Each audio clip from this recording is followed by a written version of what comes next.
तर सोलापुरातील मोहोळमध्ये ईव्हीएम धाब्यावर सापडल्याचं प्रकरण धाब्यावर ईव्हीएम सापडल्याने उमेश पाटील यांनी आक्रमक पवित्रा घेतलाय। ईव्हीएम अतिरिक्त असून त्यावर कोणतंही मतदान झालं नसल्याची प्रशासनाची माहिती। उमेश पाटलांच्या आक्षेपानंतर ईव्हीएम ताब्यात घेऊन आता स्ट्रॉंग रूम मध्ये ठेवण्यात आलेले आहेत। सागर सुरवसे आमचे प्रतिनिधी आपल्यासोबत थेट जोडले गेलेले आहेत। सागर, या संदर्भात सध्या काय नवीन अपडेट येते असं कळतंय की आता उमेश पाटील यांनी आक्षेप घेतल्यानंतर हे ईव्हीएम स्ट्रॉंग रूम मध्ये ठेवलेत, काय सांगाल?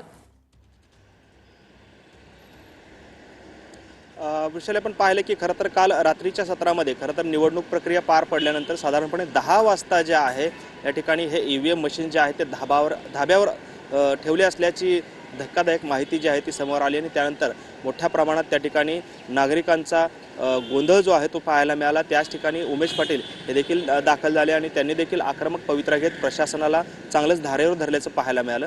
ही घटना कळताच त्या ठिकाणी प्रशासकीय अधिकारी देखील दाखल झाले आणि त्यानंतर संपूर्ण या घटनेचा पंचनामा जो आहे तो पंचनामा करून या ठिकाणी हे ईव्हीएम मशीन जे आहे ते स्ट्रॉंग रूममध्ये वेगळ्या रूममध्ये जे आहे ते CCTVच्या निगराणीखाली ठेवण्यात आलेले आहेत।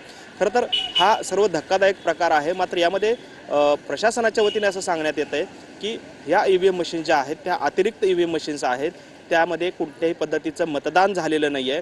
जर का तसं काही असेल तर आम्ही त्या संदर्भातली पुढील कारवाई देखील आम्ही करूयात। त्यासाठीच या ठिकाणी धन्यवाद सागर, तुम्ही दिलेल्या या माहितीसाठी।